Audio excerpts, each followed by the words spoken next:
I was given a job to introduce to the world one of the most phenomenal, outstanding, intellectual beings I've ever met. This being is my sister. She's my bully. She's my teacher. I'm her follower. Ceka. The one that's going to save the world. This is the person that's going to put everything in perspective.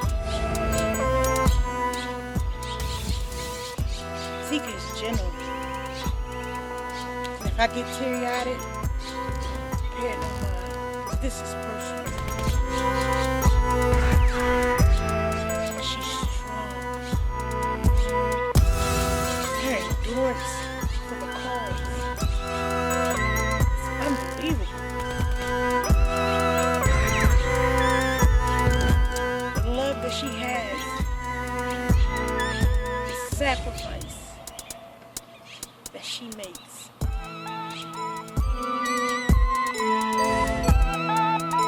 Just for me, I don't know about you, I can't speak for you, but for me to be a better person,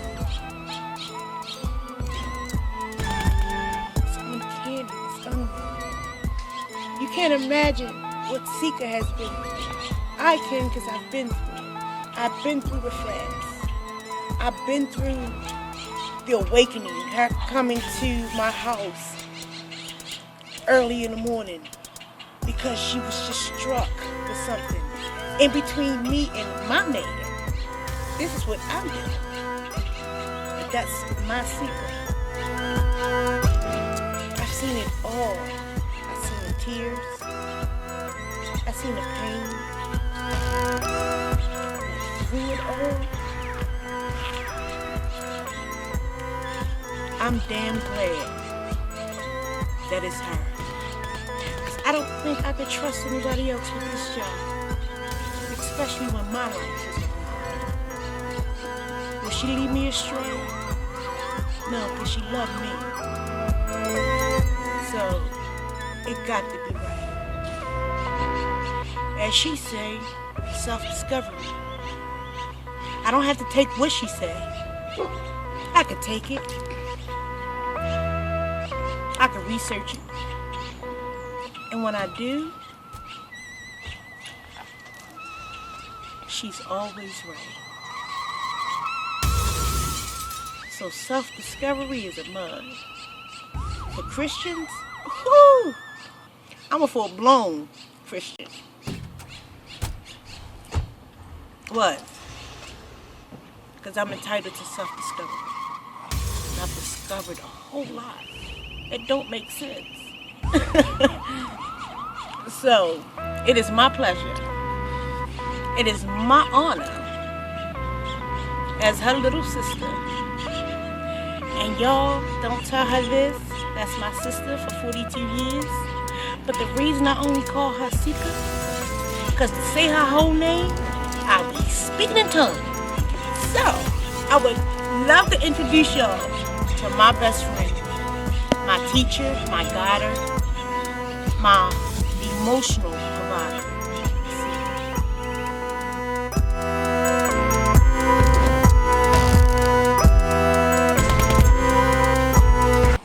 Well, I guess some things that come to mind about my childhood would be one of the craziest stories I know about my childhood was my mom. Two things about she told me when she was carrying me. One, because of what she was going through during that time of her life, or in her life, she didn't want to have the baby, so she tried to kill me in the womb. And although she tried several attempts, she failed. She said, but I came out her healthiest and her strongest. And she also said that during the time of her pregnancy, one of my uncles, who became a rabbi, he passed on now, but he became a rabbi. He was a diamond salesman, and he traveled to and from Israel to sell diamonds, and he traced our family history back to the prophet Daniel, and our lineage was of the prophet Daniel. So from that point, the family became Jewish, not Hebrews, but Jewish. I think they changed that name later, I'm not sure. I was 3 years old at the time, so that's the only religion I know. The earliest, anyway, that's the earliest religion I know. Another thing that's phenomenal to me, in reference to my birth, my childhood, when my dad said, when I exited the womb, he held me up, almost like a ritual. He held me up in the air, and he dedicated me back to God. He said to God that he'd give this child back to him. And they named me Amanda Angel, to be loved messenger. So that was kind of special to me, because he said he don't know why he did it, and that he didn't do it with any other child. So that was phenomenal to me. One of the strangest things that happened to me in my teenage years, I was 15.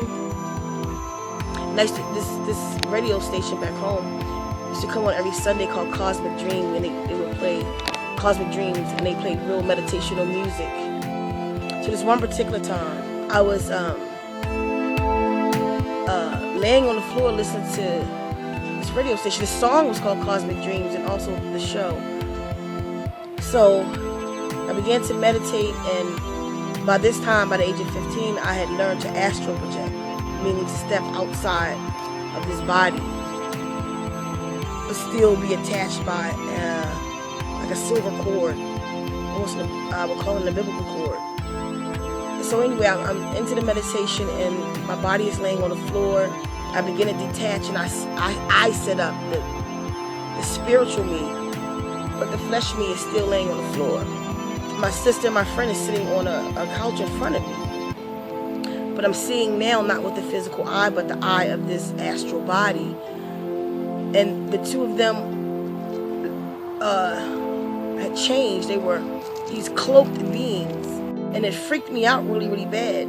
So I came back into my physical body. And then in my physical body, I stood up. But when I looked at them, they were still, they were themselves. I'm looking through the physical eyes now. They were themselves plus those beings that they were. So when they would speak to me, like, what's the matter? They were speaking to me in two voices. Their own voice, and then the voice of that being, which was kind of monstrous like. So it was like the middle of the day, summertime. I ran outside on the front porch because I felt like I couldn't get my mind back. I couldn't come back to me. So I stood outside and I raised my hands to the sky. And I just started meditating. I could still hear the music from in the house. So I went back into the zone, and I could see myself like moving really, really fast backward through wind. I could see wind. I was moving so fast, and it was like somewhere in space. I could see stars, but they were kind of streaked because I was moving so fast. And when I came back into fully myself, it was like I could see a fire arrow that shot down to the middle of my head. I mean, to my seventh chakra. But the heat of it went straight to the bottom of my feet, and then it slowly filled me up. But my mind's eye could see it. It was like a liquid gold, and it filled my body. I mean, it filled up my body. All because my hands were still extended, so all the way to the tips of my fingers, to the top of my head. And when it finished, a voice said, "You now have your inner power." And then that was that experience. But my abilities, what I call my abilities anyway, started when I was 18. I was actually at a McDonald's. I went into a McDonald's, and it was a pimp in the McDonald's, and he had a whole bunch of prostitutes around him, his girls, I guess. And he was speaking biblically. He was talking about biblical things, which caught my attention. And I asked him, did he mind if I get in on the conversation? So he told me to have a seat, and I did. He told me that I was young and ignorant, and don't challenge him. He said because if I mentally challenged him, I would lose. And right then, something, to this day, I don't even know what that was, but something sparked inside of me. Something awakened, with that challenge. And I don't even remember what I said to him. But I just know when I finished speaking to him, he fell face first into his food. And they had to call the ambulance to come bring the man out of there. And I was very upset. I didn't know what happened. I didn't know what I did. I knew that something had just happened to me. I knew that there was a change within myself. And so I was crying. And I lived about 8-9 blocks from there. And I left, and I walked home. And I was across the street from my house, and it was 2 guys that I know, my neighbors. And they were standing on the porch smoking a joint. And one of them they used to call me Little Shorty. What's up, Little Shorty? What's wrong? And I told him what just happened. He said, so what are you trying to say? You just blew somebody's mind? I said, I don't know what happened, but something happened to him. He said, well, excuse my language. He said, well, blow my fucking mind. And the same thing came over me again, but this time it was different. It was, I just looked at him. I kind of just stared at him. And like my sight being magnified, almost as like when you see like a commercial, they'll magnify fabric really close until it gets to like the stitching in the fabric, and then the fabric itself that had the squares in the fabric. It was like that, the way I magnified in his eyes. And when I got to his pupil, I went in and I was in a blue room, a sky blue room, but it was filled with a black smoke. Well, not even necessarily filled, because all of the airspace wasn't black smoke, but it was in the room. There was a lot of it in this room. So I was walking through the blue room to realize that I was in a blue maze, and that I had to make my way out of this maze. So I made a couple wrong turns and got frustrated. So what I did was I levitated myself over the whole maze, and then up ahead I could see a light. So I floated to the light. When I got to the light in this, whatever it is that I was in, when I got to the light, I came out backward. Like in real life, I came back to his pupil and everything, the magnification again, and so my sight was normal. And the guy was just stiff, and he fell face first down the concrete steps. So his friends started cussing me out real bad. Be what you do to him, and so I'm really crying now. So I really don't know. And it was maybe 2 nights or 2 days after that. It was at nighttime. I was 18, and I was talking to some friends in reference to the situation, and I was speaking on just some mental things, mental abilities or whatever. And that night, again, I had an awakening. I can't really explain the awakening. It was just like the universe opened up, and I was given a sight. I was also given my solution, my ability for solution was heightened. But that I've always had the ability of the solution is the tool I was given. Like a lot of time, our abilities we call our gifts. I don't call it our gifts. It's our tools that we were given before we came here, or to come here with. So that's my childhood story, or the most that I'm going to give of it at this point.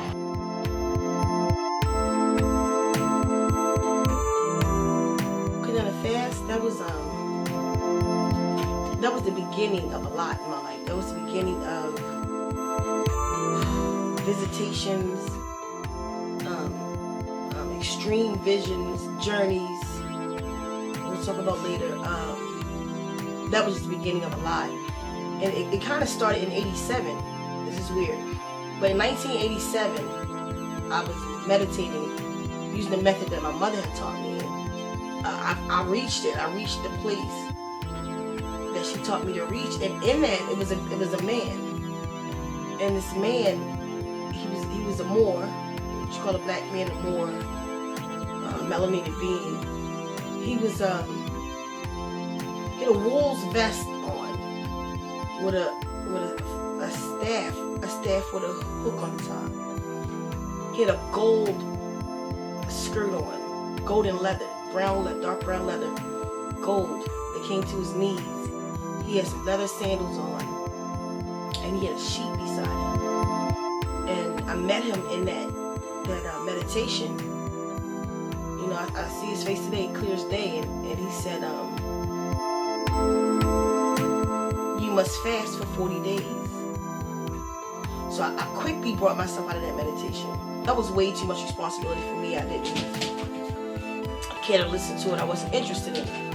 So I didn't do it, of course.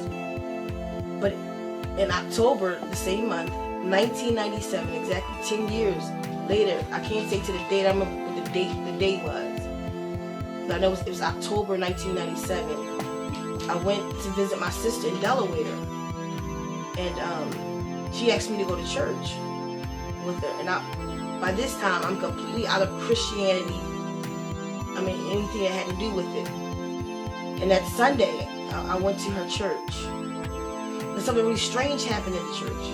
I'll explain it. The preacher, as a matter of fact, her name is Pastor Thornton, female preacher. Her name is Pastor Thornton, and she was teaching on in Revelations, and she kept saying, "These are they was gone through the trials and tribulations." At one point, she said, "These are they," and literally, I saw in my mind's eye I think it's called a gavel, like what the judge hold, that mallet. And she said, "These are they," and it was slam, like as in a judgment, or I don't know. And she said it every time she said it, something in me would build, a fire, a heat would build to the point. She said it at this one point, and that gavel hit, and I rose up in the church on my feet, and I don't remember walking down the aisle. My hands was erected, and my head was back a little bit. I just don't remember walking. It kind of felt like a glide. And the people who witnessed it said the same thing. When I got to the end of the aisle, there was a window that was there at the end of the aisle, and then the stage with the pulpit on it and the preacher. When I got to the window, I looked in the window, and sun rays was coming in the window. You know, you see the sun rays, but I could see them. I saw colors in them. I saw the rainbow colors, but in circles. And it entered me, and when it entered me, it felt like it cracked my entire skull, like in a million pieces. My skull just cracked, and I screamed. I just screamed out in this place. And when I screamed, I felt something come out of my solar plexus, shoot out of me, and in the direction of Pastor Thornton or Morton. I'm not sure which one of them. And I felt it shoot out, and when it shot at me into her, she screamed, she yelled, and she passed out. But from her, it went through the church. It went through these people. And as a matter of fact, I remember my sister's friend, they call her T-Bear, my sister's friend was she had a seizure. was one of the people in the church had a seizure, foam at the mouth, the whole nine. They holding her down.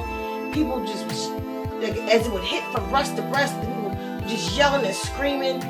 It was crazy. And by the end of this, once they revived the pastor and all, I think the entire church came to be saved that day.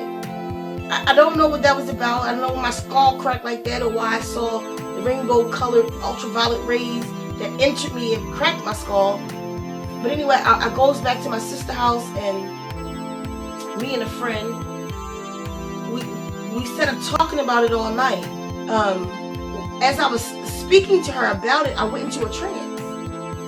I was invoked. I was stuck. And I saw him again, the same identical. I was telling her about the story of this man my father calls Elijah. And he appeared. And this time he didn't give me a choice. He said, you will fast for 40 days. So when I came out of the trance, I said to my friend, already she's in geek mode. She's like, what were you just doing? Like, what's going on with you? I don't know. I was just visited. She said, why'd you stop talking like that? I was just visited. He was here again. And he said that I will fast for 40 days. And that's when the 40-day fast began. It was that Sunday. I had to go in that Friday. And as a matter of fact, that Friday was October the 10th, 1997, that I had to go in to the fast. So a lot of strange things came to the house and said that she had a vision of me that I had to go into a fast. She had a dream last night, and they told her that I had to go into a fast and that she had to provide what I needed to go into this fast. I had no idea what I needed. She was confounded because she didn't have anything to offer. So later that day, she came to me and said that a check. She was like, her lawyer called, and she was getting a few $1,000s, and now you get everything you need. And by the time that I saw her again, I'm gone again in another trance, and I received instructions for the fast, and I was told certain drinks I could have. It was kosher grape juice and water that I could drink, nothing else. That I had to wear all white. The space that I was in had to be white. I had to, my clothes, the sheets, just everything just had to be white. So, just trying to remember this. My sister friend, T-Bear, she winds up coming back over the house. It was either that Monday or that Tuesday. I think it was that Tuesday. And mind you now, me and my friends still haven't slept since Sunday. We had this energy with us and we could not rest. So T-Bear came over and she had the same premonition. She said, a dream about you. My dream said that you had to go on a fast and I have to give you whatever you need. She said, and all I have is my car. So wherever you got to go, she said, take my car. She had a brand new car that year, 97. She said, take my keys and go where you needed to. So only thing I could think of, because I had heard of this place called Tamaray in Eatonton, Georgia, and a man named Malachi Z. York was down there on this land, and I thought that was the purest place on earth just from a few of the stories that I heard about it. So I called and I spoke to a sister named Miss Barry, and Miss Barry said that that's spookism. She said, don't do that. If you do it, you're gonna die. I said, it's not. I said, I don't have any control. I've been told I have to do this from beings outside of this realm. And I actually know that this is something I have to do. So she said, well, I'm sorry you can't speak to Malachi Z. York right now. He was going to be giving class. But she recommended I didn't do it. So there was no hope there. So the only thing I could think of was to go back home. I was living with my mom. To go back home and turn my room into a sanctuary, a white sanctuary. And that was what I did. But from that Sunday to that Friday, October the 10th, when the fast started,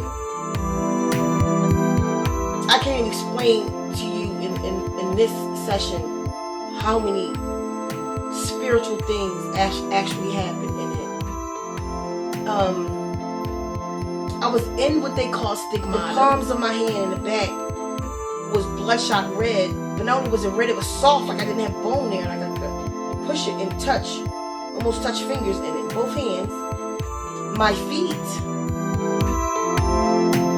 on, like right after the curve, you know, of the foot, in the front of your foot, the curve right there on both feet, and underneath, same thing, were bruised.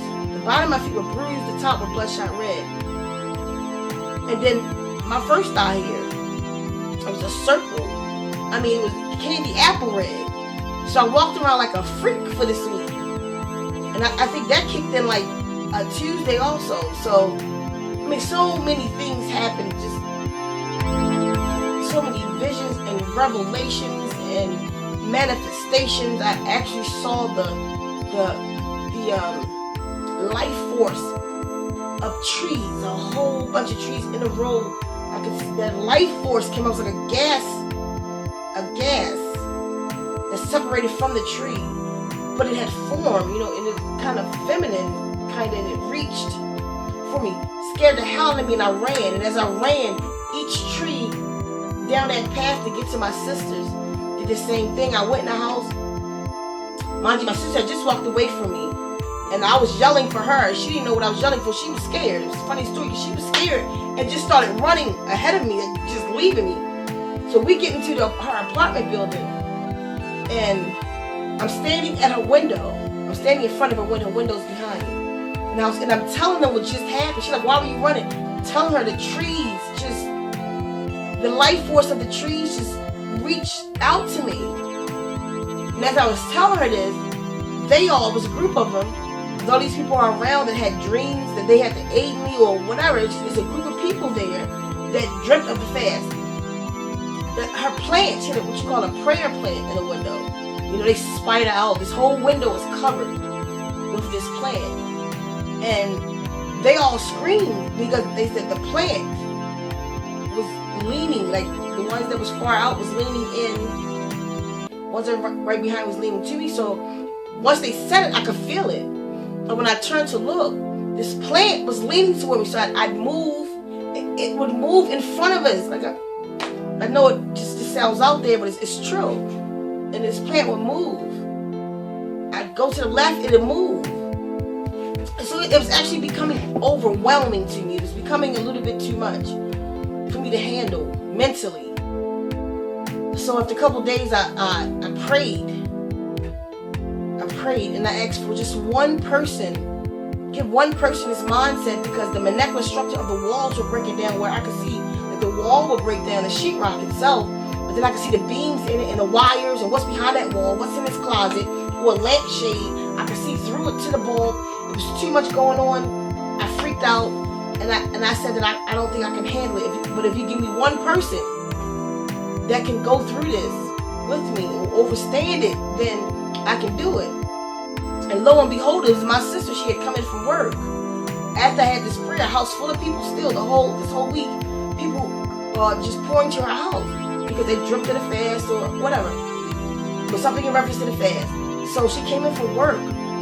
This is kind of a funny story to us, but she looked at her son's feet. And when she looked at it, I'm not sure what her sight saw, but I know that it was some kind of magnification where she began to see the cells in his feet. And it drove her crazy. She literally went crazy to the point that I had to calm her down, hold her down, and reach out verbally to the guardians and tell them, okay, thank you, that I'll take it. Because I know that I'm not crazy now, because that'll always be in her head. And she knows she's seeing like I'm seeing. So I will take this burden. And I did. But like I said, by Friday I was in stigmata. If that's what you want to call it, that's just the name I know to call it right now. But by Friday, that was happening. Anyway, I left to go do the fast. I went home. I was living in Baltimore, Maryland. When I got home to do the fast, I was told that I had to be secluded, completely secluded. So I locked myself in the room. I was not to see another person. I could not bathe where they bathed at, so I had pail of water. The instructions was I had to bathe in this pail, olive oil in it daily. So I'm in there, and it was the worst place I've ever been in my life. Just in that room with the door closed, because I wanted to come out, or I could hear my family downstairs, or I could smell them cooking. After a day, I wanted some food. I could smell them cooking downstairs, or singing, or laughing, and there was nothing that I could do about it. And then this disagreeable being entered my space.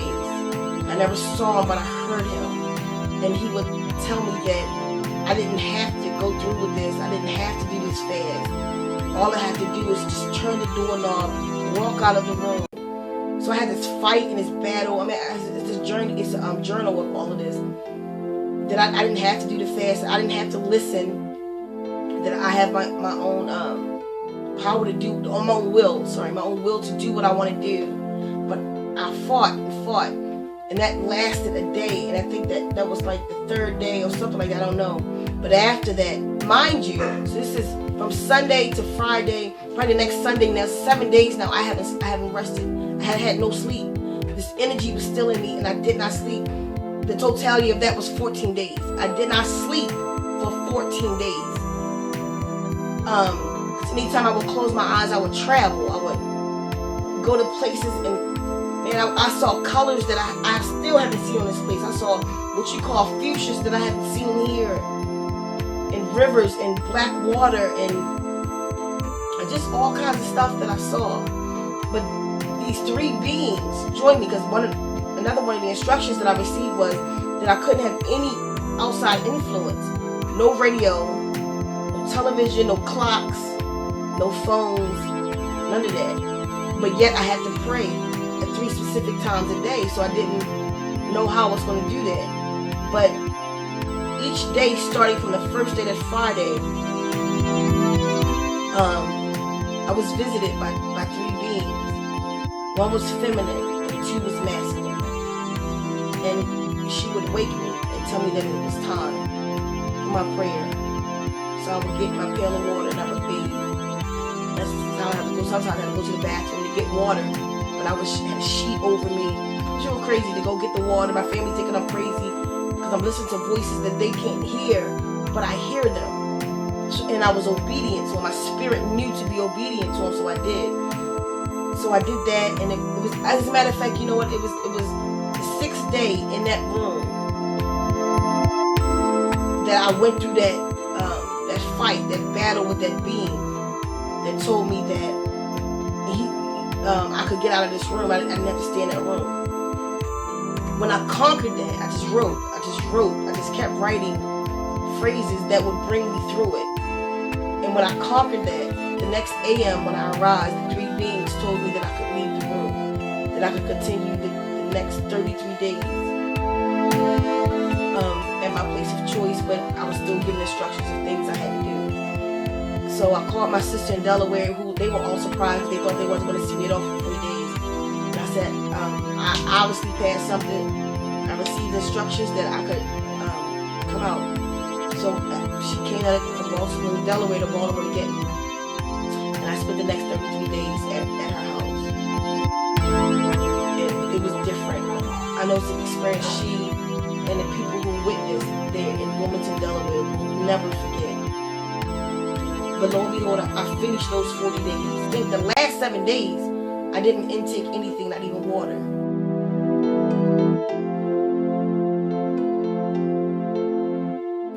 Okay, yeah, that's a situation where I actually died. I was 19, living in Trenton, New Jersey. And the way that I got to New Jersey was just crazy. I was 15 years old and I was evicted from my home because I was into goddess exchange. You call that lesbianism, but a Moor can't be a lesbian. A lesbian is the Caucasian women over there from the Isle of Lesbos and what they were doing. But I only exchanged energy with the womb man.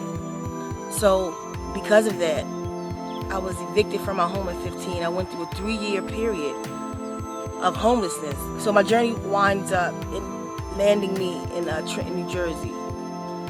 And that's when a lot of what I had gone through in the previous years had just become too much for me. Mentally, physically, my self-esteem. You know, during that time, it was so taboo even to be into to goddess love, goddess and goddess love, that it was, I was just an outcast. I felt like an outcast. I didn't know what was wrong with me. It wasn't something I made up. Since I was 5 years old, it was the first time that I had actually had emotions for another female, a classmate, and then a teacher. It's just been in me. It's just who I am.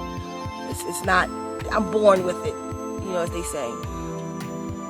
But a lot had taken its toll on me, and I didn't want to live anymore. Broken Coca-Cola bottle in the alley, just the base of it, and I took it, had a piece of glass sticking out of it, with the base, and I put it in my arm. I actually slit my wrist here. I put it in my arm and I sliced my wrist. You know, after I saw it was just white meat in there and ligaments. I saw the blood fill it up. I passed out, basically. When I awakened, I was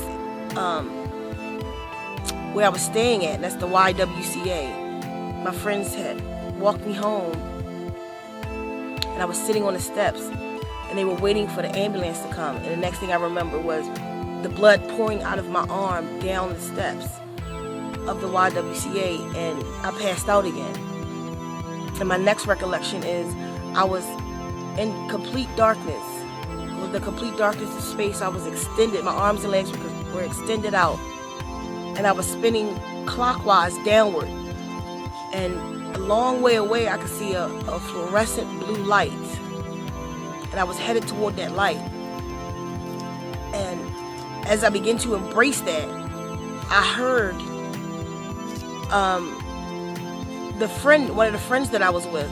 One was my girlfriend at the time, my first girlfriend, Mousy, and the other one was Kay. And she was calling Kay. I heard Kay calling my name. She just kept calling my name, and she was saying, "You're not going to leave me like this. Wake up, da-da-da." Like, she was just saying a lot of stuff.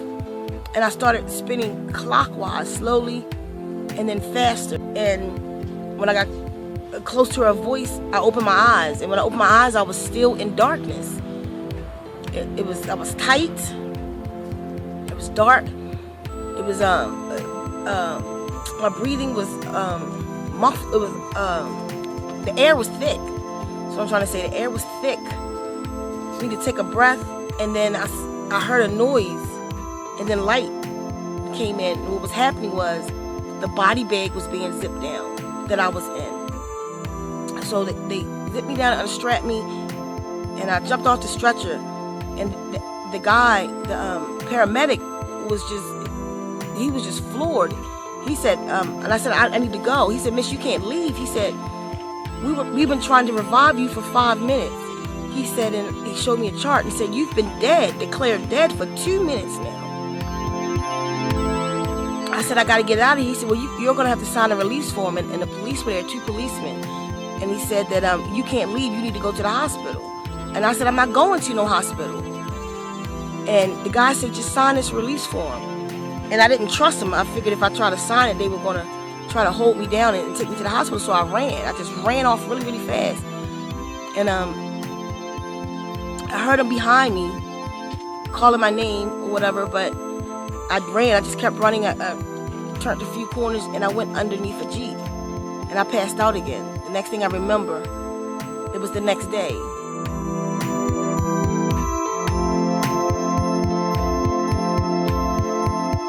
So when I'm asked about powers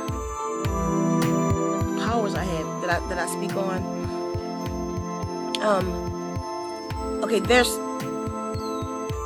some things that has awakened in me, like my frequency is I'm on a different frequency where I receive information from stones.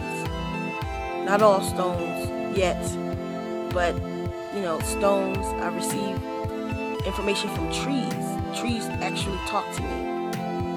And that started a while ago, some years ago, when I used to walk around the park back home. I used to walk around a reservoir, and one time in my going around, there was this huge tree. called to me, not in a word, but it called to me. So I went to it, and it told me how to release the hurt that was on me at the particular time, to sit at its roots. And it gave me this whole ritual. And I named this tree Emmy.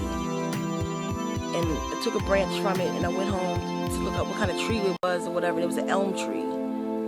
And to this day, we still have a relationship, and I'm thousands of miles away from Emmy, but we still have a relationship, and she's taught me from where I am now how to connect with her. The trees around me now speak to me.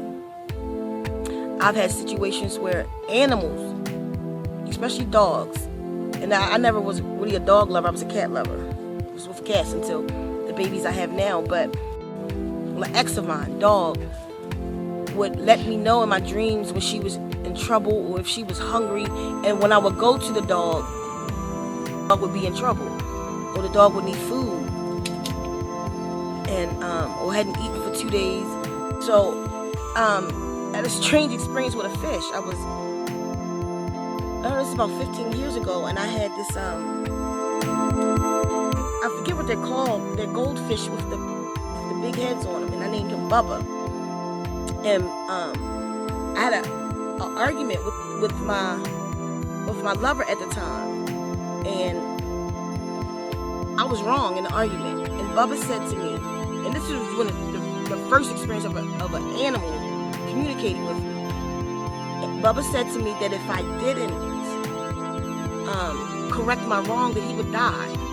And when I woke up the next day, Bubba was dead. He's one of those fish, I could put my hand in the tank. He would come sit in my hand. He wanted me to pet him. I pet this fish. And I had a relationship. He was almost like a dog. Like when I walk in the house, he would come to the corner of the tank, the closest to me that he thought he could get, until I had to come over and put my hand in the tank. And he'd sit in my hand, and I'll rub him with my thumb for a while. He was always excited to see me. And that's when the communication started. Ability. You know, once I was in a really, really deep meditation, and this energy started growing in my solar. I felt it get bigger and bigger until it shot, literally, I could feel it leave me. And I heard a loud boom outside, like an explosion. And what happened was the transformer box outside my house blew. And by the time I got there, half the neighborhood was outside wondering, you know, what happened. And I went out there, it was still sparking and going, you know, and on fire. But I knew that happened. It came out of me. Whatever happened to that transformer box had come out of my solar plexus. That's another thing in power, is I have the power to receive thoughts. Like, not too many people could tell me a lie, because I'll know it, because I'll hear it. I'll hear the truth from you. Your mind tells me. Or you could walk into my space and we could be holding a conversation about any given thing, and it's like when you walk away, the truth of what you were thinking would be left in my realm, and I would just hear it. Like I know when a lot of the times when somebody's about to reach out to me to make a phone call, or somebody's about to call me, I hear them thinking of me. I just receive it, you know. So I could touch something. I could come home and say pick up a book, and one of my books, and I'm reading my book, and I could feel the presence of whoever opened my book and the page that they were on and what they were reading.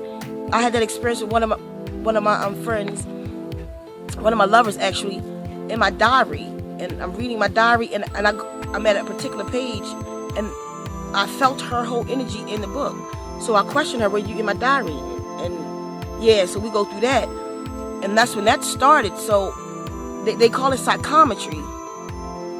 But I absolutely have that ability. I mean, there's more to it.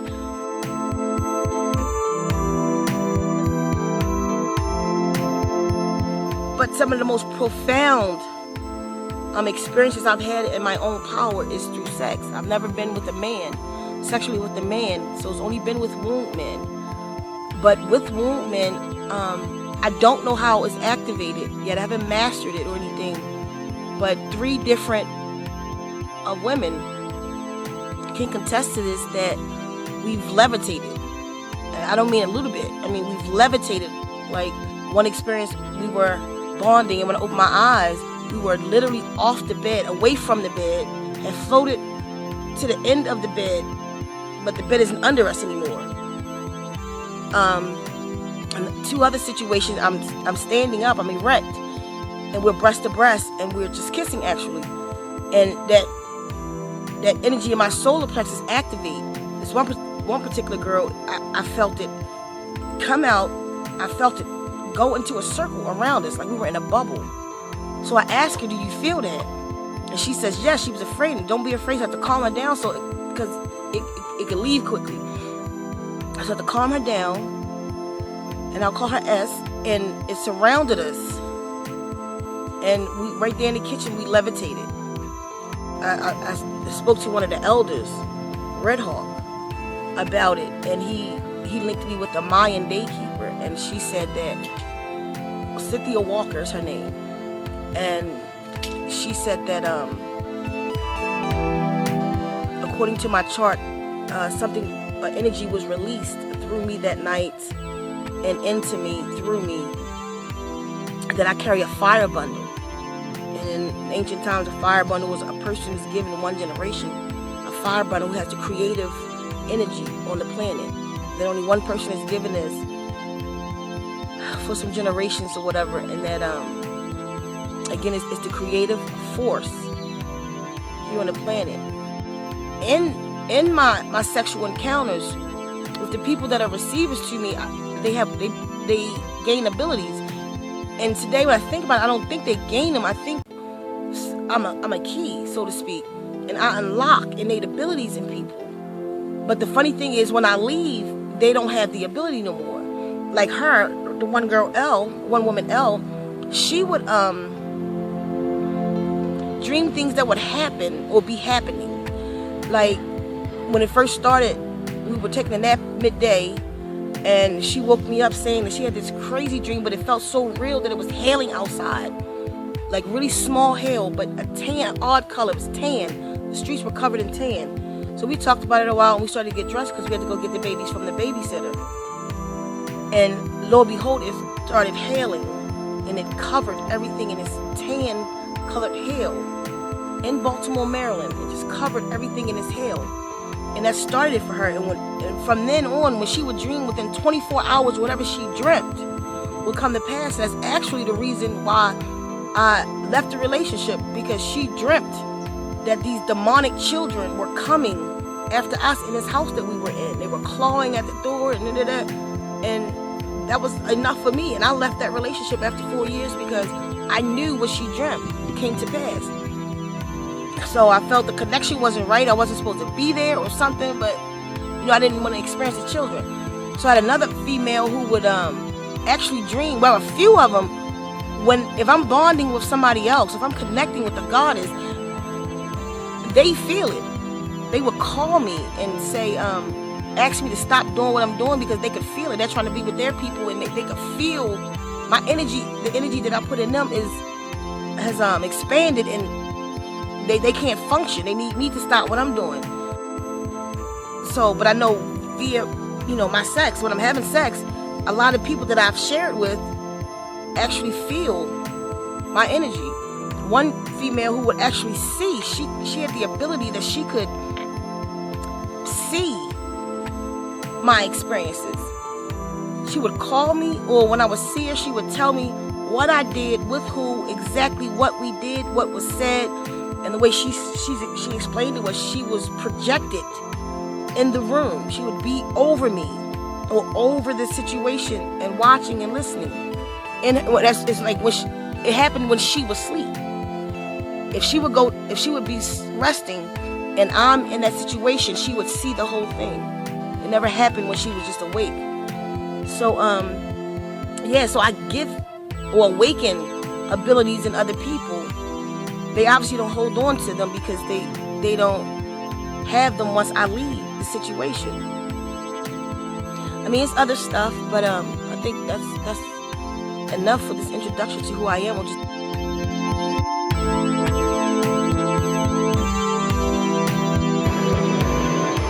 Okay, my extraterrestrial experience was really real. It was real for me. You know, you can do what you need to do with that. But it started when I was 7, and it was kind of strange. That experience happened at my 7s. Like, okay, when I was 7, let's not remember, I was 7. So I was in an embryonic position, floating into my bedroom window. The window was closed, but I came through the window, and I'm looking up, and I'm watching this cylinder, kind of cigar shaped, long oval, kind of with notches around it, float away. And I was sad. I was sad that it was leaving, and the next thing I know, I heard my mother say, "What are you doing up?" And I looked to the right. My mother was standing right beside me, and she said, I told her, I said, "Mom, I believe in UFOs." And then later on in years, like maybe about 8 years ago, I was talking to my father, and he was telling me some experience that him and my mom had when we were younger. And he was talking about, they were sitting in the backyard on a swing. They had swings for us in the backyard. And they were sitting in the backyard conversing about whatever they were conversing about, and light came over the backyard. I think prior to the light, they saw something flying, like zip, zip, zip, and then like shined the light over the backyard. It stayed for not a real long time, and then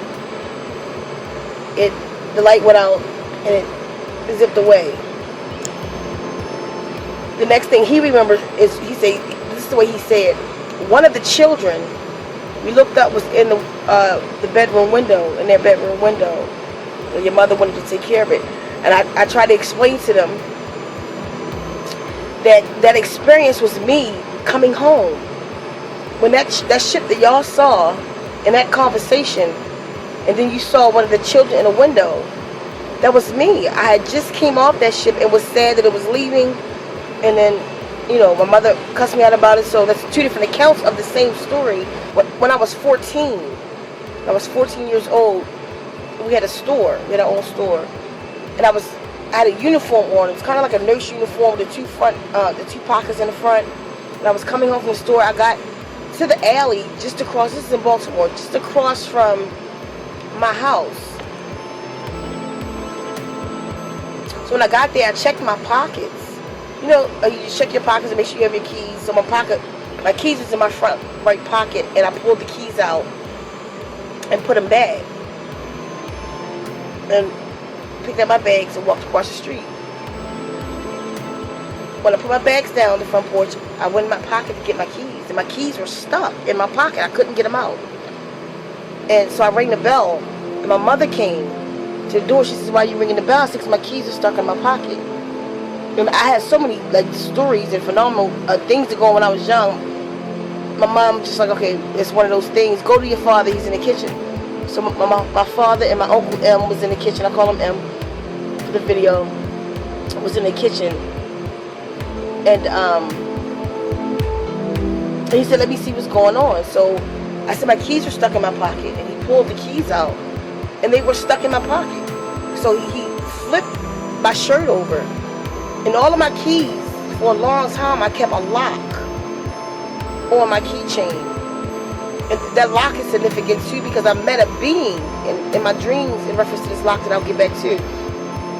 But he flipped it over, and it was the lock that I had on my keychain. You could just see the silver, through the fabric. So the key itself was on the keychain. So he had to go into my pocket and get the key off the ring, and then take the lock off and pull it through. But when he pulled it through, this is the wild part, there weren't 2 holes, from the lock, the 2 holes in my pocket on the flip side of my shirt. It was 2 black dots, and they brushed off like ash. When I got out of the fast, I was 29. This is in 98 when I got out of the fast. And sometime afterwards anyway, in 1998. And I'm laying on the couch in the living room. I fell to rest watching the television or the idiot box. And I woke up because I felt my covers being slowly sliding down. And in the dark, I could see some figures, like 3 figures in the dark at the end of the couch pulling my covers off. So I screamed. I screamed for my roommate to come out. And she came out. Kept from my Aunt Hotep. She's in the witness part of this video. And she came out. Actually cut the light on because she stayed in the room with me until I go back to rest because I'm afraid. You know, I was wigged out. So she did. When I woke up the next AM, probably about 9 o'clock, and I never even sleep that late or rest that late. It's probably about 9, and I woke up naked, butt naked, and all of my clothes were in a pile over by the couch where I was laying at. I was across the living room on the floor, face down, my arms on my side with palms up. And I woke up screaming I was abducted. And when I did, I remembered like all of these other incidents, like 7 and 14. You know, when these really crazy situations happened to me. So then, okay, another experience. Okay, mind you, throughout life I used to get these really bad migraine headaches. And they came once I joined the Ethiopian community. I thought they had came back then because I had cut all my hair off. I was bald and I had a ninty braid, an Egyptian lock on the side. And the migraine headaches came back so bad, so I just needed to be alone. I put a tent up in my living room so I wouldn't see any traffic. I didn't want to see anybody. I just wanted to be alone. But at night, my dog named King Tut, a little fluffy little dog, he was standing with me this particular night. This is at another 7. So like I said, 7, 14, the one when I was 29, it was off of a 7, because that would have been 28. But then when I was 35. So I'm in the tent resting, and I had this dream. I had this dream of these beings on another planet. They're on another planet, like, or a ship, or they're not on Earth. They're not on Earth. And they kind of look like scientists. And the one that was leading them was a female, and she said that I want you to see the perfect body human. This isn't a dream or the vision. I want you to see the perfect body human. And when she would say that in the dream, they would appear at my front door. And she had a key ring, and most of the keys on it were skeleton keys, except for a few. And one of the few was the one to my front door. She put the key in, like a master key though. She put the key in, unlocked it, and I'd wake up. When I wake up, my dog, he's going crazy in the tent. So I just take it as another dream, and I go to sleep. It literally happened 3 times in a row. The 3rd time, I popped up. He's going off. Tut's going off. I open the tent and go to the front door. So there's my front door. Then you go through a little small vestibule where there's another apartment you can go through, and then the outside door. And Tut is sitting there barking like he sees something. He's backing up, growling like I've never even seen him in this much anger. So I open the front door. I go into the vestibule, open the front door, and he pushes me back. You know, the dog has his back against me like somebody's right there. Well, Tut and I come back in the house and shut the house door. My roommate is up, and she goes, "What's the matter with the dog?" So I tell her, she's like, "Wait, I'm going through an experience in the room.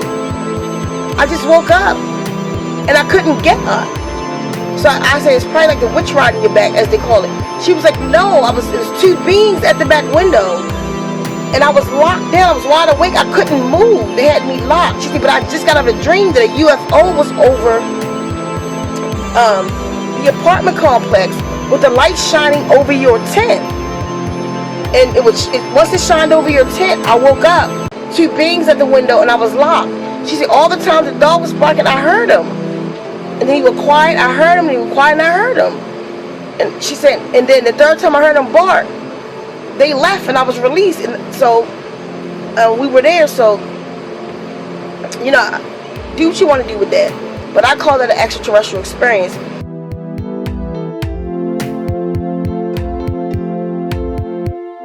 Another thing, I was on a journey to, through New Mexico. And it's a story about a stone. I'm going to give you guys the story. But first I was on a journey through New Mexico because I was told to get this stone. A being. I was watching television with my best friend. I'll call him S. I was watching television with my best friend. And I went into a trance. And in this trance, these beings are there. This being is feminine being. And she says, go to Mexico. And I said, go to Mexico for what? She said, go to Mexico. I said, Mexico where? And she said again, go to Mexico. And I said again, for what? And then a stone appeared on the table. It was a stone. And so I stared at the stone. I wanted to find some identifying marks. Not because I thought I was going to Mexico, because I wanted to tell somebody about this stone. When I dreamt about it, I thought it was just one of those things.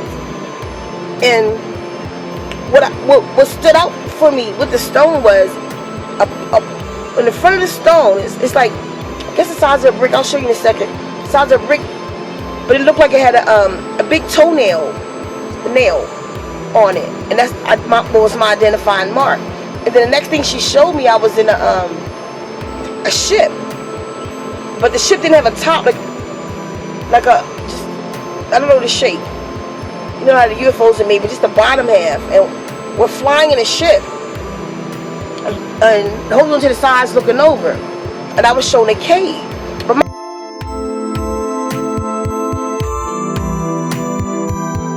mind you, wait, the stone, she showed me the stone, it was sitting in burgundy soil.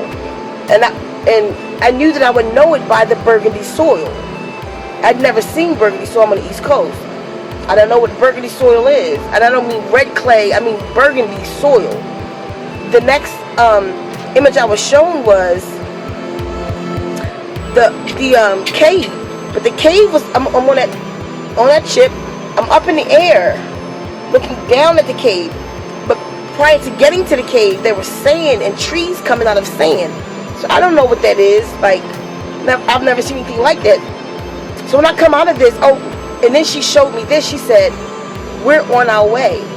And she showed me the ground. Underneath concrete was metal. And the metal came out of the ground and formed a ship. And she said, we're on our way. So when I came out of this, whatever it is I was in, I called to my best friend. He's sitting on the floor and I'm on the couch. And I say, wait a minute, listen, I just, come out of this thing. He said, no. For the last, 10 minutes, I was in this trance. He said, I was in this trance, and they were saying that you had to go get something out of the ground. And I said, I know what it is, it's a stone. So at that point, I knew I had to literally go to Mexico to get this stone. And while we're sitting here talking about it, it's funny because a commercial pops up. And the commercial says, welcome to New Mexico, land of enchantment. So that was just the final seal on it. So whatever. So I don't know where I'm going. So I said, okay, you know what? I'm going to see this as a vacation. I'm not tripping on it. I don't know what I'm doing. I feel like I'm crazy. I'm going to see it as a vacation. So maybe not even longer than a week, me and two other women go on this journey. Pack the Malibu full of a whole bunch of stuff, and we get on the road. Crazy experience. That journey was special. One of the most important things, or most pronounced things I remember is Roswell, New Mexico. When we got to Roswell, New Mexico, it was just a bunch of aliens and all of that. So we're all into that. I'm looking at the crop circles and stuff. That's one thing. But then we get to the hotel that night to rest, and we're in the hotel and we forget the pillows in the car. So one of the females asked, could you go get the pillows? So she go outside to get the pillows. Mind you, I was driving. So I parked the car, locked everything up, and we left. We went into the room. She comes back in and was like, Sekhmet, because they call me, at the time, Sekhmet Anuka is my name given to me by my master teacher, Malachi Z. York. The windows are down in the car. And I said, they can't be down in the car, because, I know I rolled them up. So I said, okay, whatever. I'll go to the door to see. Well, maybe I did leave them down. Or just go ahead and roll the windows back up. So I stood at the door. Me and the other sister, that I'll call Jay, she rolled the windows up. And then we came back in to realize we still didn't get the pillows. Kath, can you go get the pillows? So she goes back to get the pillows and comes right back in crying. She said, no, something's wrong. All the windows are down on the car and the trunk is up. So I go out and it was confirmed. So I said, okay, there's no reason to be afraid of it. And I was really saying that to keep them calm because I was like Tasmanian devil on the inside. But the true thing was, it was just really no reason. Okay, somebody's trying to contact us. So let's accept it. Let's see what's going on. Grab the pillows. Let's roll the windows up. We did that. We entered into the hotel. I walk across the room to my bed. And when I got there, something popped across the room. Like all the way back to the door. So I went to the door to see what it was. And it was a compass. Like, I like watches. I really do watches. Like, my clothes may not be expensive, but I love my watches. And my shoes. So on all of my watches, like when I go traveling, like right here, there's a compass on the watch, and I had I think at the time it was a Citizen's watch. So when I get up to the door to look on the floor to see what that is, it was the compass off of my watch just spinning. My first thought is, I'm upset because this is a $200 watch, and how the compass popped off, I had a spring in it or something, just popped across the room. But it wasn't. It was mounted in there. So we literally sat over the compass for about 5 minutes or so, and before this thing stopped.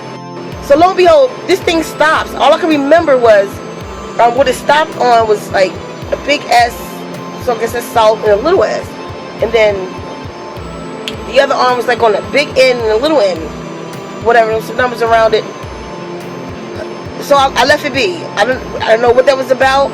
After the windows and the pillows, I'm like, okay. So anyway, we eat our food, we lay down, and I go into a dream or vision. And in this vision, I meet myself. She was with other beings, which again look like explorers or scientists or something, but not from this realm. They look like humans. But I haven't seen any human with those kind of clothes on, kind of skin suits or something, with emblems. They all had emblems, like the other one did too. The other dream had these emblems here, on the right. So anyway, I meet myself. It was a different me though. It was just a different me. Like in those days I was really into labels and, when it comes to my clothing. But she wasn't. She was more into, just funny right now, kind of like what I have on, like the linen sackcloth type look. She had locks in her hair, and her locks was probably shoulder length, but it was me though. And she said to me, why don't you do what you have to do so we can get out of here? And that wasn't the first time I met myself, because I met myself on a lower, what I call a lower level before, but I'll tell you about that. She said, why don't you do what you have to do so we can get out of here? And I'm like, what is it that I have to do? And she explained all of this stuff to me that I don't want to put on this DVD that I have to do. And so I'm perplexed about it. I'm sure I looked confused. So she says, do you think this is a dream? In that voice I just said it in. I said, yes. She said, then wake up. And I woke up. And when I woke up, all I could see was, it was a circle. burgundy circle. Project the circle and all the numbers and stuff on the compass, but where it had landed at when we was at that door, it was that. It wasn't even, it didn't feel like tangible. It was like almost like you take a magic marker or something really, really thin and draw this circle and paint this on glass. It was just this circle. But thousands of them were projecting from my eyes. Thousands. I could see, but I could not see that. It was everywhere I looked. When I looked, it just traveled. It just came with my sight. It just kept going. So I yelled for the girls to wake up. Like, I need help. Like, something's wrong with me. And then this vibration started in my solar, then my gut, my first chakra, and then it started going throughout my chakras until my 7th chakra, and then this energy comes around me, and I'm shaking, like I'm shaking. I cannot control the shake, and I begin to levitate off the bed. Literally, I levitated, like, off the bed. I'm midway the bed and the ceiling, and I'm screaming to them, pull me back. I have no control of this. Pull me back. And the sisters held me down. And they held me down about minimum of 2, maximum of 3 hours. And it ended with me with that shake.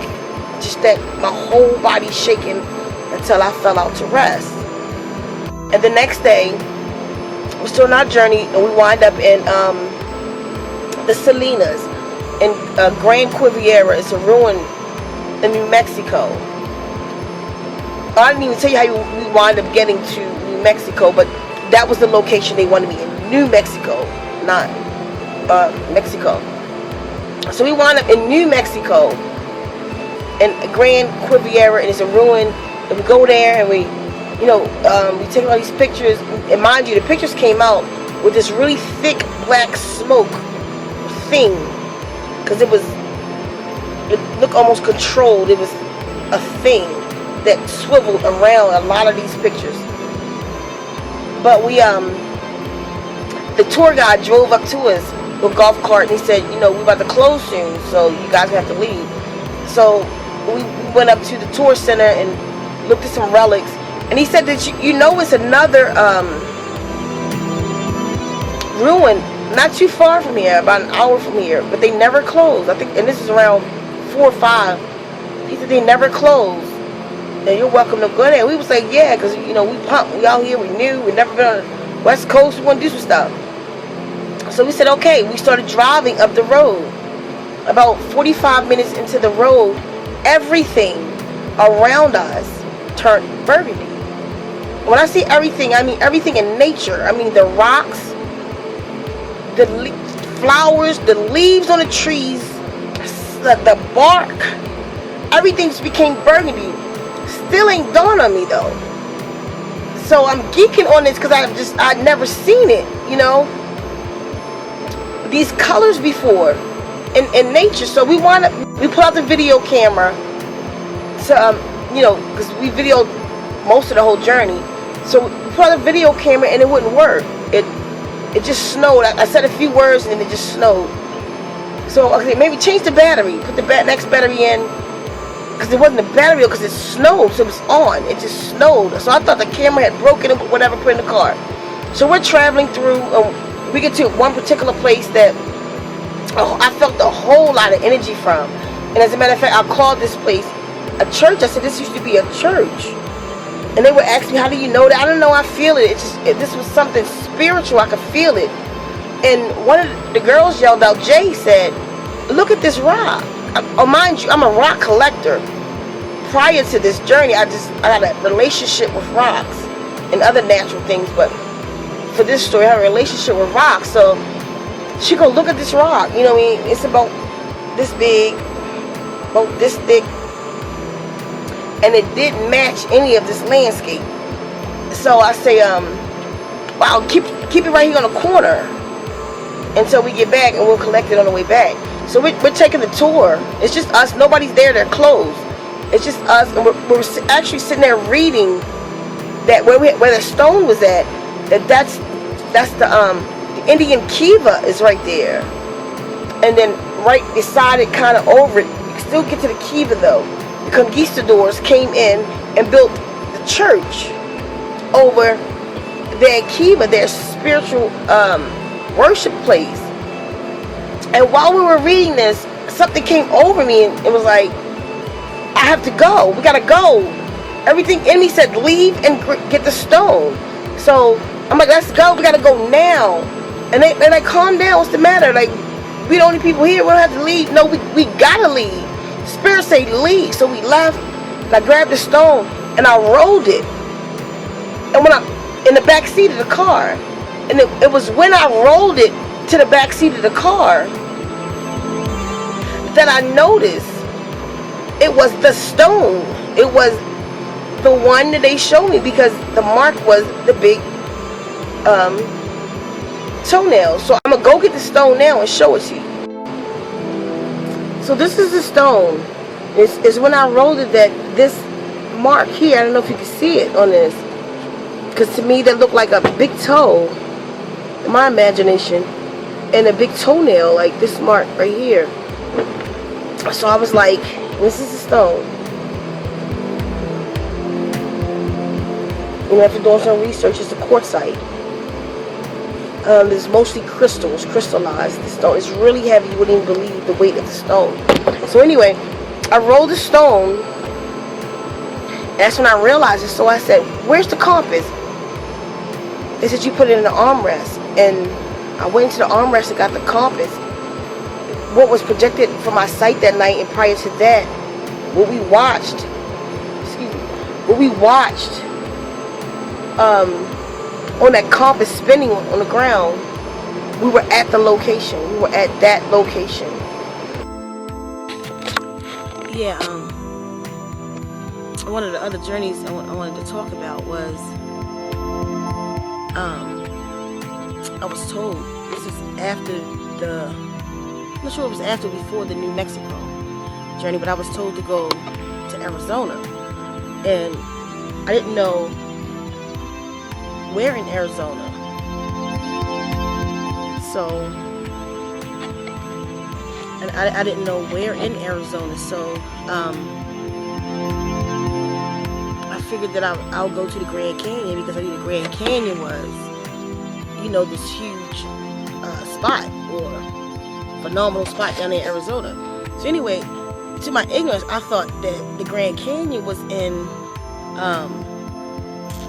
Phoenix. So I got a ticket, me and my friend, we got a ticket to Phoenix, Arizona. But the thing about that is, when I got to Phoenix, Arizona, they couldn't find my bags. So, plus I was told, some of my instructions was not to bring anything with me, but of course I spent $800 on the journey. I bought tents and all kinds of stuff to carry with me. So lo and behold, I went down there to Phoenix and they didn't have my bags. They said, your bags is gone to Sierra Vista. And I'm like, you know, what is Sierra Vista? They say, that's where your bags are. So I get to Sierra Vista, the bus station was closed. My bags were in there, but they were closed for the next 4 days. Mind you, I was told not to bring anything. So the next AM, I got up and I was told to, in my rest that night, I was told to go toward the mountain that was ahead of me, which was the Buffalo Soldiers Fort, or Fort Huachuca. So, and this was in 2000. So I hiked.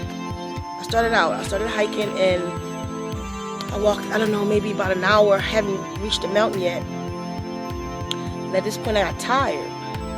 So I didn't know where I was going, and I decided I would turn around and come back. And as soon as I turned around, I heard the mountain rumble.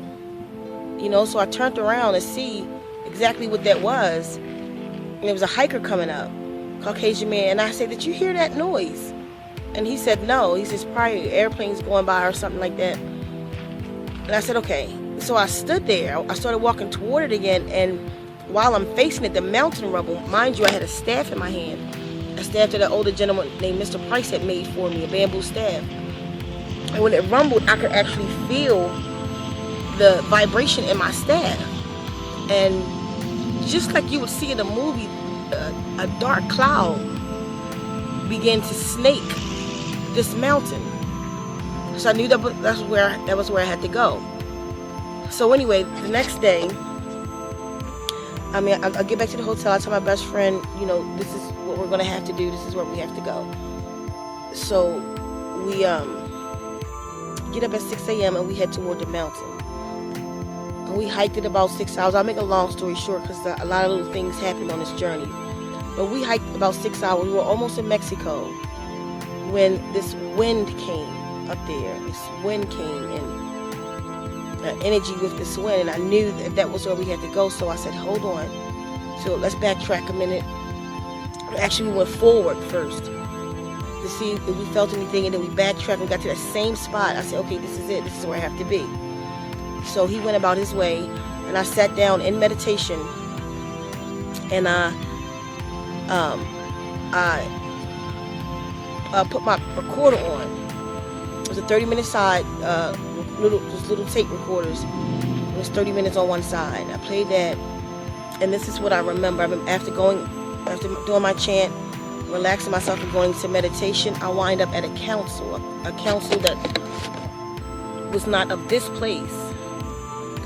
Okay, and in that council, I was told, Dr. Malachi Z. York was there, and I was told that I was asked that I wanted this mission Earth, and I was told some things that would happen here or what was needed here, and I agreed to come.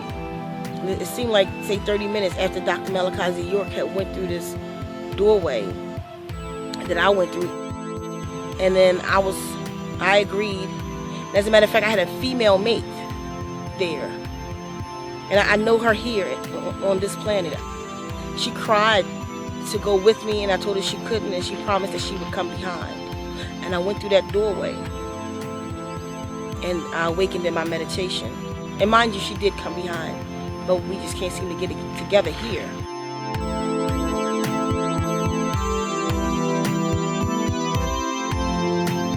I had one interesting dream or vision after the 40-day fast that I had did. I was I went to the house after coming from my grandfather's church, and I laid to rest. And two things happened this day. The first vision that I had was of evolution, of Earth's evolution anyway. And what I first saw was the sun, it was sunlight beaming into the waters of this earth. The water, it was circular, it was not no land mass. And I didn't see any land mass, let me say that, from my perspective. But then the sun rays went into the water, but deeper in the water was a heat also. The water was hot there, but when the two met, it created a light. The two sunlights met, it created a amoeba, it created a microscopic little animal. And that thing grew into something else, but it was still, okay, you had the initial one, and then one branched off and became something else, something branched off from that group, and it kept happening like that.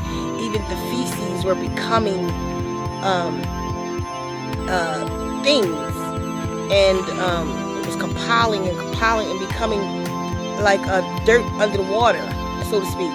So anyway, this happened all the way up until fish, giant squid, giant stuff, and where it evolved into a smaller fish that was jumping in and out the water. Off of him, a fish jumped off and grew wings, and now it was a school of fish that would jump up and fly a little bit and back into the water. One jumped off of that and became a bird. I mean, I see all kinds of birds, like something likened unto pterodactyls, really, really big birds. And then that's going on, and things are steady branching off of that until I see out of the water comes, I'm not sure if it was a crocodile or an alligator. I would say an alligator because I think they're bigger. An alligator. I'm not sure which one it was, a crocodile or alligator. I don't really know the difference in the two.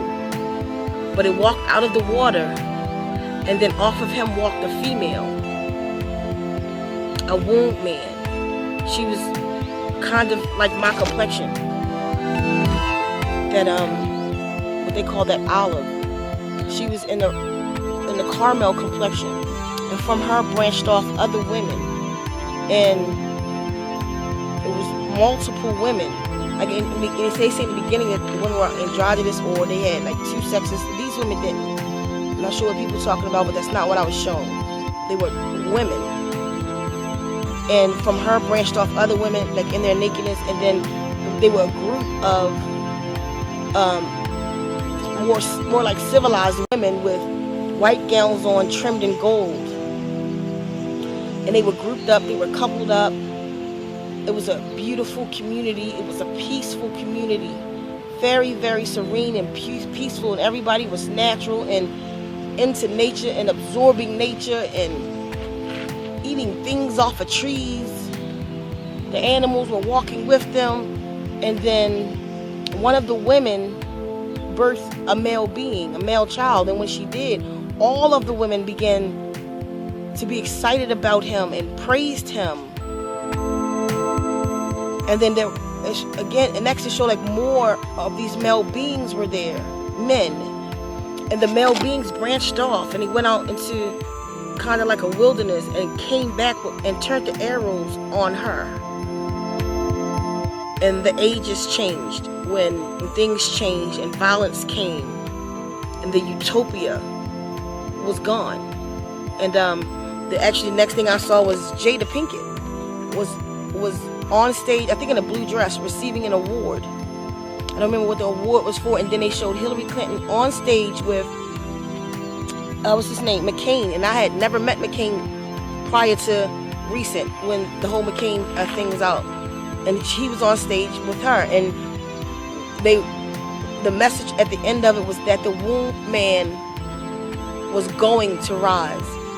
The womb man was going to be in lead again. So this is why partially I do what I do, especially after being shown that and being shown who we are as goddesses, as the first goddess. So that was just an interesting experience I wanted to share, or a vision. Another vision I wanted to share was that night when I came after that, this same night, this is what I was shown.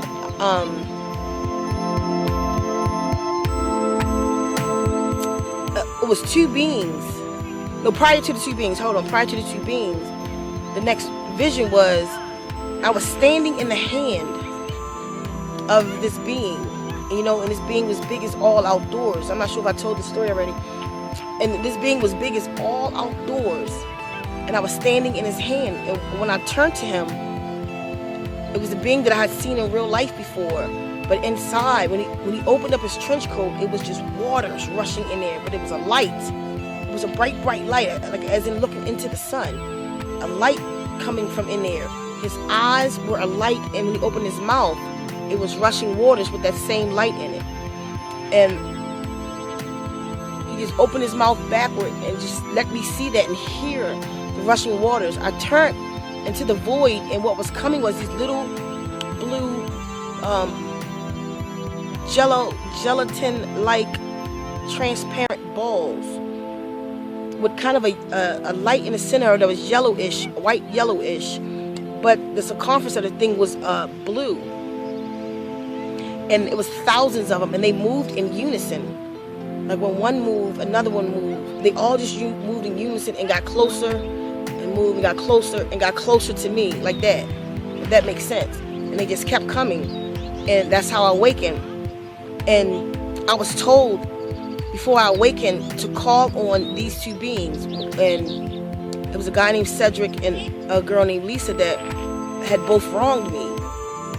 And I was told to meditate and call on peace. So I sat in meditation, and I called their being. And what came up was those same things. That's why I call them souls, because these two beings, when they confronted me, they were those things. And I forgot they're little transparent wings, but they were lined with, I don't know if I could use something down here. it would be a glitter, but far from glitter. But they were lights, and they made a sound like that.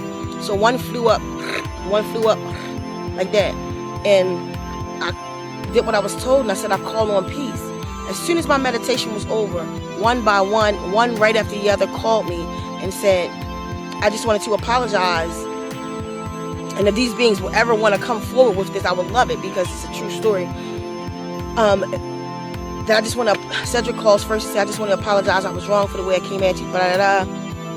And mind you, I'm in shock right now because of what just happened. And he hangs up, and then Lisa calls and hangs up. So anyway, that's why I call the things that I saw souls, and until I know better, that's what they're called. Okay, another situation is, this was in 1999. So I wound up walking just out into the desert, but I wound up coming to water. And I was staring at the water, but then the water became sky. When I looked up at the sky had become water. And I shook it off. I try to make sense of it, and it happened again. The water became the sky, and the sky became the water. So I wind up going into the sky where it was, which would have been the water, because I'm at the edge of land. And when I get there, I'm stretched out, my arms and legs stretched out like Leonardo da Vinci's Medicine Man, and there's a man beside me. And this man, I will say, is Dr. York, Dr. Malachi York. A younger version of Dr. Malachi York is standing beside me in the same position, naked. She went to him and she held his penis. And she said, in his penis, he has 9 enzymes. He is the protector of my children. And she spoke about his works and what he has to do. And then she touched my clitoris and said the same, similar to the same. She said, in your penis, you have 6 enzymes. And then she touched me here and here. She said, in here, you have 3, and that is your 9. You are the guardian of my children. And then she showed these children on red clay kind of land. They were all dressed in black and gold. Fezzes with gold unks on it. Most of the brothers, they were tilling the land. The sisters were walking around flowing in long sheer gowns with the ninty braid that I come to learn it was called the ninty braid later. But with their ninty braids as goddesses with children, and the brothers were tilling the land in these suits type outfits. And she said that she told me my job, what I had to do. So anyway, I got up the next day and out of the dream, and I called my roommates. I kept saying to them she was a scientist, and her name was Nenti or something like Nenti. That's all I kept saying. To learn later that, you know, Dr. Malachi taught about a scientist named Nenti. And this is the reason why I cling to Nuwapu, because I dreamt of Nenti before I was taught of Nenti. I met this being, and she looks like the being in the Holy Tablets. So that's some of the reasons why I cling to Nuwapu, one. So those are just some of my dreams and my visions. I'm gonna leave it there because I could do this forever. But these are just some things that I deemed important to share. So you do what you need to do with the information.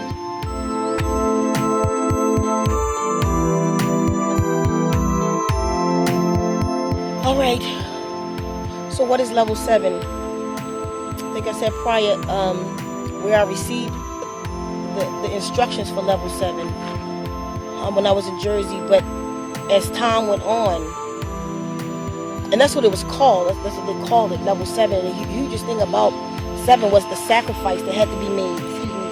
It was the sacrifice that had to be made, and that we had to sacrifice ourselves. As time went on, the more I indulged into level 7, I was given the principles, 7 words that basically will complete a being. And they worked with me with this for some time. So the first principle, womb science, is the first point of our physical existence. It's where we grew flesh. It's I'll talk more about that in the womb science video, but it's where we grew flesh. It's the portal from which we came through into the flesh, and the stargate out. It's that vortex that we travel through. Womb science is most important. One, if the wombs don't get right on the planet, then everything that's coming through the womb will not be right. So then you have spirituality. Your spirit is the electrical you. You feel me? That part of yourself that comes from your father, the sperm. That spiritual you. You have to eat for that spiritual you and electrify yourself. You are an electrical being, and that's what the light is in you. That's what the spirit is in you, and that's what it is in sperm. It's not necessarily what brought you to life, but it's what gave you your electricity, because inside of the zygote there's a heartbeat before a sperm ever enters. But again, that's in womb science. So womb science, spirituality, natural law. Natural law is, I'm not sure how other people feel, but the way I was shown about natural law, that we have gotten away from the laws of nature. Natural law, cause and effect. We don't need man's law, because in nature's law, there's a law of karma and dharma. You will pay for what you do. And what dharma is when you're balancing out your karma. Karma is you sow what you reap. You will again pay for what you do. So again, that's that karma and that dharma. So natural law, it's like saying when you throw a rock into a pond, there's nothing that you can do that will prevent the ripple in that water. It is going to ripple, because that is the law of nature. So you have to walk within the laws of nature, not the laws of man, because it's the laws of nature that governs us. And we have to get back into that science. You have natural law, spirituality. I'm sorry, womb science, spirituality, natural law, and love. We need to know love differently than the way we know love. We don't know love, because you can't love anything until you first love yourself, and you have to love the whole self. You have to love the spirit you, the mind you, the womb you. And I mean the womb on every person, because men has a womb too. It's called the mind, but that's in womb science too. The womb you, the physical you. You know what I mean? Know your body systems and treat them.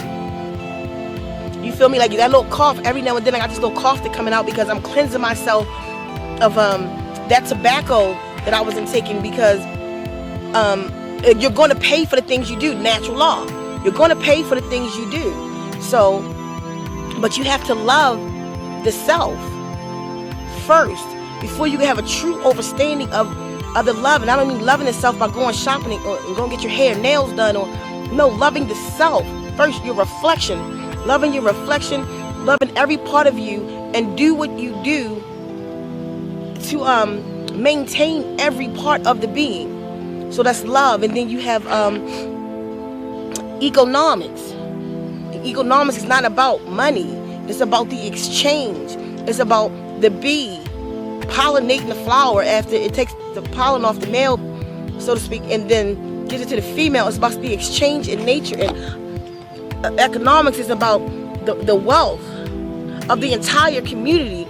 It's about none of us should be hungry. It's about putting our money in that communal pot and not worry about individual dollars. We have to get back into the exchange. Like the birds don't try to store up the worms just in his house. You know, he get up early enough so he can go get that worm. And the same thing with the fish, and everything in nature takes its time and is not greedy and leaves some for tomorrow. We have food that is rotting in the refrigerator because we're trying to eat it all. You know, the exchange is when you plant a seed and that squash grow for you. And then it can stay on it, it can stay in nature, and it can continue to grow. And then you can eat it. Okay, of course, then for the winter, you store food. You jar it, whatever you have to do, so, because some of the winter months. But there are winter vegetables also. So that's what you eat during the winter. You go back into the exchange of nature and not the exchange in the economy. It's the ecosystem. Economics is what it is. And we have to get back into education, the sixth principle. And education, I don't mean like academics. First, you have to learn the knowledge of self, the self. Then you have to learn the knowledge of where you come from. So put those two things together so you could become. You have to learn the true knowledge of self, not what they want to teach you, not what they want to teach our children. The mothers are going to have to start homeschooling. You know, you sit and you complain about your children being in school, but you sent them there. Why did you send your child to another woman to raise your child in the first place? So you are going to have to educate the nation. We're going to have to get back into educating the nation. True education. I mean, starting with nature, teach them the things in nature. Teach them about the trees and the birds and water and fish and just the sky and the stars and astronomy. Not just the math. When you begin to learn those things anyway, you get into the academics. You know, it's not as important to learn English, go to English class and learn how to write something. That's not more important than learning how to plant something. So we have to get back into the true economics of our communities. And that's education. We have to educate ourselves on the other principles. And the last principle is sacrifice. You have to learn to sacrifice. This, in order to perfect the other principles, sacrifice is what's going to get us on the 7th level. What is the 6th level? It's the image of the beast. We're in his image, we're in his likeness. In all of the things I just named, in all 6 principles, we're doing these things in the image of the beast. But we have to come back into the image of ourselves. And in order to do that, we're going to have to sacrifice to get to that higher spiritual level. This is the great day of purification is what this is. That's what they're asking for. And that's what they told me to bring to you when I was at 19. And you do what you will with it. But you make sure you allow it in your spirit first before you throw it to the side, because of who I may be and who I may love, and because you got it twisted. A lot of us just got it straight up and down twisted with where our information should come from, our affirmation should come from. You have to sacrifice the other principles in order to perfect the self, because all of this is about perfecting the self, and then you can perfect the family. How the hell are you going to perfect the family if you are not perfected yourself? If you are not walking the earth as a god, goddess, or God, then how are you going to be a man and try to make a woman a goddess? How are you going to be a woman and try to make a man a goddess, or raise your children and try to, the sister's going to make a goddess, and a god, if you're just a woman, if you're in the image of the beast trying to teach them something, but you're sending them to school telling them they should be gods and goddesses. We're not making sense in the things we're doing.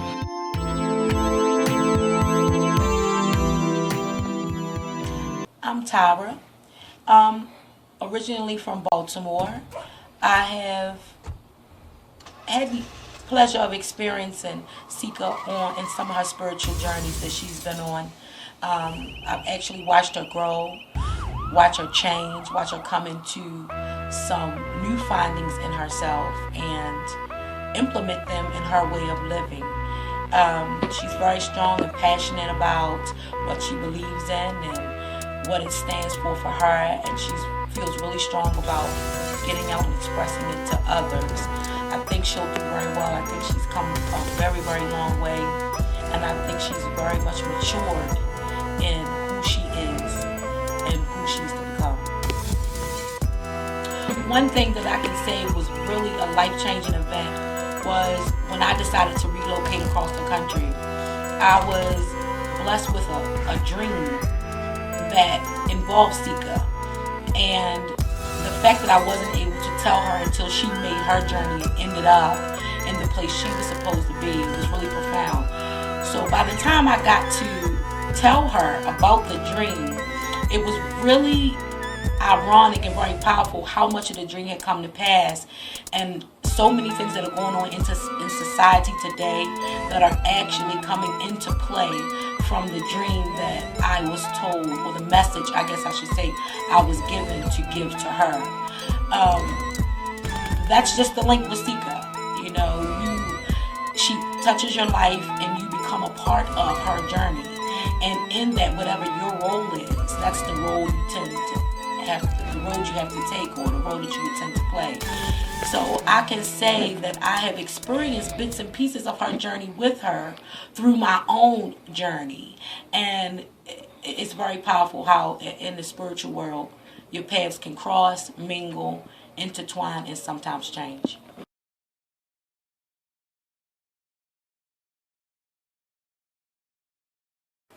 My name is Kefama Hotep. I'm originally from Florida. I moved to Baltimore about 17 years ago. I actually met Ceka in Baltimore about 16 and a half, almost 17 years ago. When I did meet her, it seems like all the esoteric things start to happen like instantly. And some of the profound things that I experienced with her were really, really profound. And I'm just going to go through a few of them. When I did meet her, like a week later, we went to go visit her sister in Delaware, and that's when it started. This was the 40-day fast, and with that, I guess that Sunday, I was there for like a week, and then that Sunday we decided to go to church. So when we went to church, it was very interesting. She wound up standing up in church, and I don't know, it was like this energy or something that was pulling her to the front, and the energy in the church was really phenomenal. It was, it seems like the energy, like I said, was really phenomenal, and people were falling out and screaming, and the pastor passed out. And then after that, we wound up going home. We didn't sleep for 5 days because that's when it began. From then on, it was visions after visions, and I was told to write, so I was just writing like everything, like very detailed about the whole situation, everything that was going on. I also, another thing that I also witnessed was the plants, how they like leaned into her, like towards her. You know how trees sway when the wind blowing? There was no wind because we were in the house, and the plant just like leaned into her. Her palms of her hands were like red. The bottoms of her feet and the top of her feet were red, and then like her third eye in the center of that, it was like red and tingling. She always would say, she would ask me, do you see something crawling there? Because it feels like something is crawling. On our way down Route 66, we keep seeing this wolf that keeps appearing. We were going to this place called Sky City. So we get there. When we get there, we get out the car. We gotta go turn our phones and cameras and stuff in, because you can't do any filming and stuff up there. It's like 7,000 feet above elevation, and they take you on a bus to get to the top. But when we get out, we see that wolf again. Mind you, he was on Route 66, kept appearing on our way to the place. So we get on a trolley, we go up to the top of the mountain. When we get up to the top of the mountain, the wolf is sitting there on the platform. So we like, there go that. We didn't know it was a wolf at the time. We said, there go that dog, to be exact. Like, how he got up here so fast? But anyway, then Ceka, we walking, and the guy's talking to us, and the tour guy, he's, showing us all the different things about, the Acomas and the way they live and stuff. And so she says, Kefa, that lady right there is going to fall off the cliff. I said, huh? She said, that lady right there, she going to fall off the cliff. So we still walking, the guy's still talking, and then we stop. And sure enough, within about 5 or 10 minutes after she said that, the lady fell off the cliff head first, but the guy, I don't know who the guy was, whether it was her husband or, boyfriend, I don't know. But he grabbed her, he caught her by the foot. We finish our tour. We go back down the mountain. We go back into place, and we get our cameras and our cell phones and all that stuff back. We go to the car. We say, okay, we was about to get on the road again. Mind you, we touring. So we get on the road again. I mean, we're about to get on the road again. So we say, okay, we're going to eat, because we were hungry before we start driving. So we go sit in the car, and here comes what we think is a dog. the dog comes up, and Ceka says I remember she had a hijab on, and so the dog, she said, "Oh, that's such a pretty dog," and the dog got up on, she's coming, talking to the dog. The dog get up on her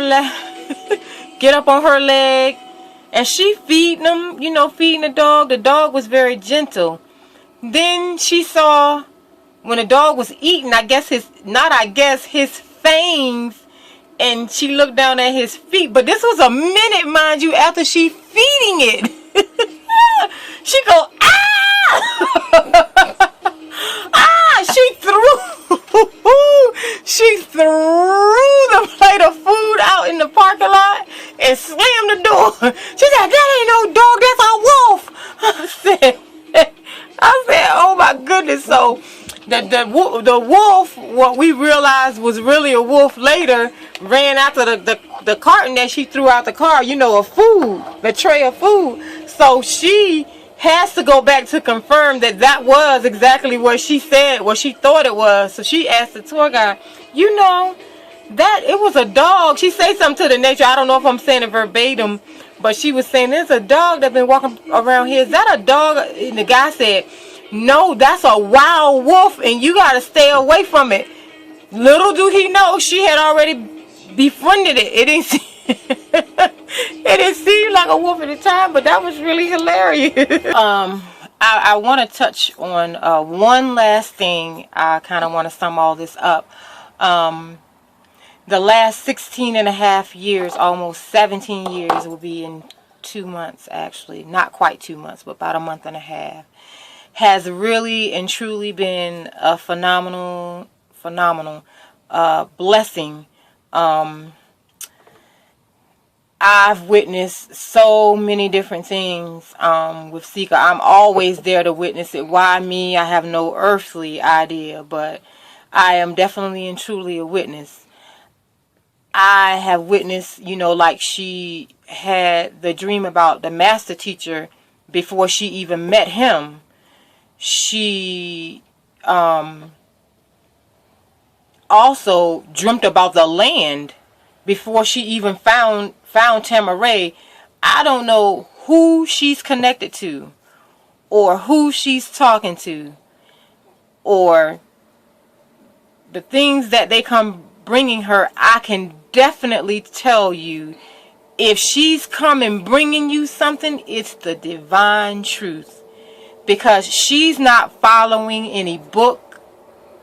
She's not following anything that man has told her. The knowledge and the wisdom that she brings is really pure, untampered, unadulterated knowledge. It's just divine knowledge, and it is real. She definitely has a connection to another source.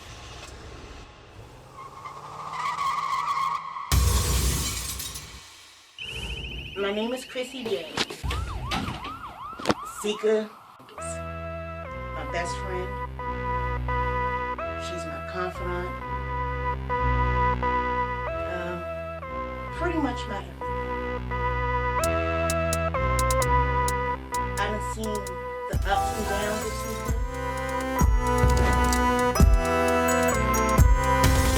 From the start to today. I personally have been through major spiritual experiences from her not wanting to go through certain things alone, and me seeing the molecules of walls and trees and stuff coming at me, and my son's feet changing, but those were the baby steps. Today,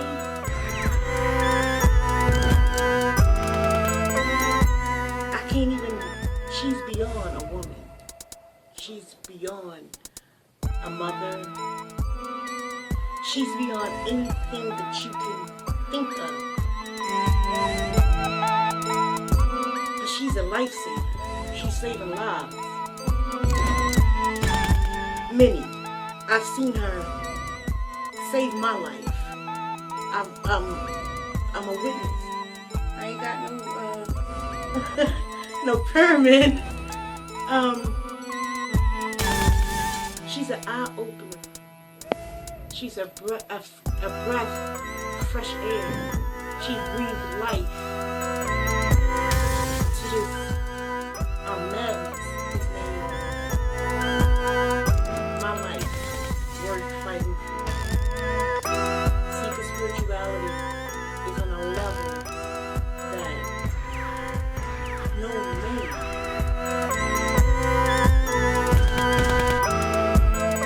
come close to. When I say man, I'm talking about mankind. Secret is, I'm gonna go make it to you. Secret is God. Secret has a purpose, and her purpose is bigger than anything that any of us could ever imagine. And I'm honored. I'm proud. I'm right behind her. She's not going to leave me. I won't be lost. So, for everyone that have seen, heard the name Ceka, seek her out and find the right way of life, the righteous way of life. That's only if you really want it. Because you can't come into this half-stepping because you'll get confused. Because I've been confused for years until I stop fighting with what I know is right and just listen. Just listen. Just listen with an open heart. Get some Q-tips, not the cheap kind. Q-tips clean your ear out and hear. Absorb, take in, allow it to birth itself